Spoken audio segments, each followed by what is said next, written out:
Welcome to the 33rd Christmas episode of the Addison County Country Minute.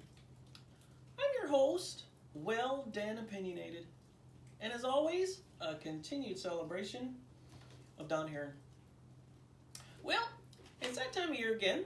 Christmas tree being decorated, Santa filling his sleigh and checking his list twice, elves grumbly working overtime, Rudolph shining up his really red nose. You little fellers and lady LLers knows what I'm speaking to. Yes, Christmas be here before you know it. So today, we're bringing you something a bit different. Well, come on in, set a spell, and close that door behind you. We weren't brought up in a barn, you know. Or maybe we were. Anyway, today, we're going to read a story. You may have heard of it. The Night Before Christmas. You know, listen.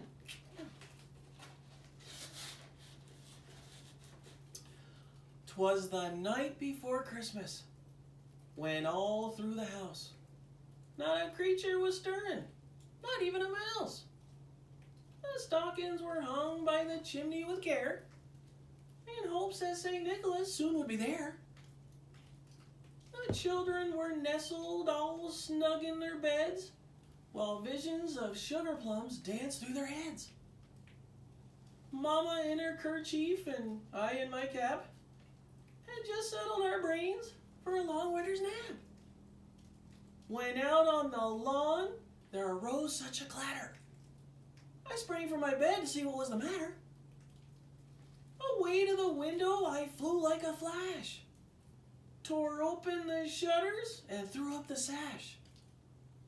The moon on the breast of the new fallen snow gave a luster in midday to objects below.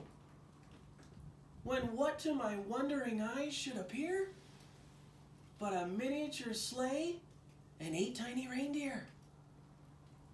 With a little old driver so lively and quick, I knew in a moment it must be St. Nick. More rapid than eagles his coursers they came, and he whistled and shouted and called them by name. Now Dasher, now Dancer, now Prancer and Vixen, on Comet, on Cupid, on Donner and Blitzen, to the top of the porch, to the top of the wall, now dash away, dash away, dash away all. As dry leaves that before the wild hurricane fly, when they meet with an obstacle, mount to the sky. So up to the housetop the coursers they flew, with a sleigh full of toys and St. Nicholas too. And then in a twinkling I heard on the roof the prancing and pawing of each little hoof.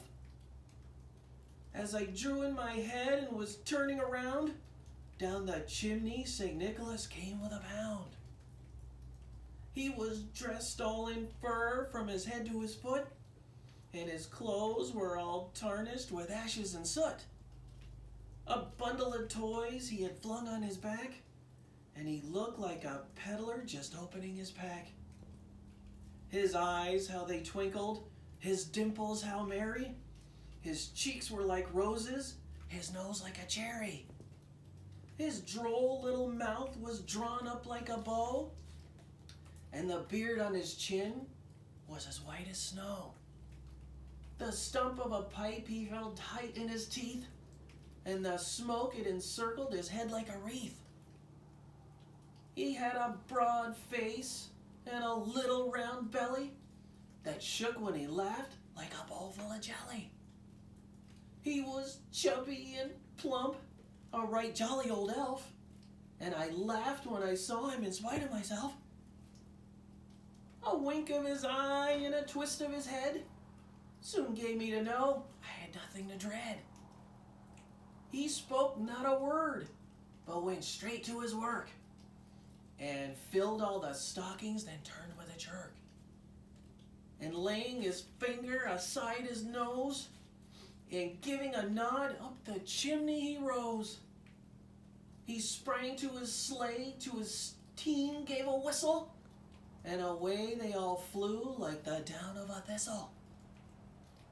But I heard him exclaim as he drove out of sight, "Happy Christmas to all, and to all a good night." Yeah. Hope you liked it. And if you did, pass it on. Share. Yeah.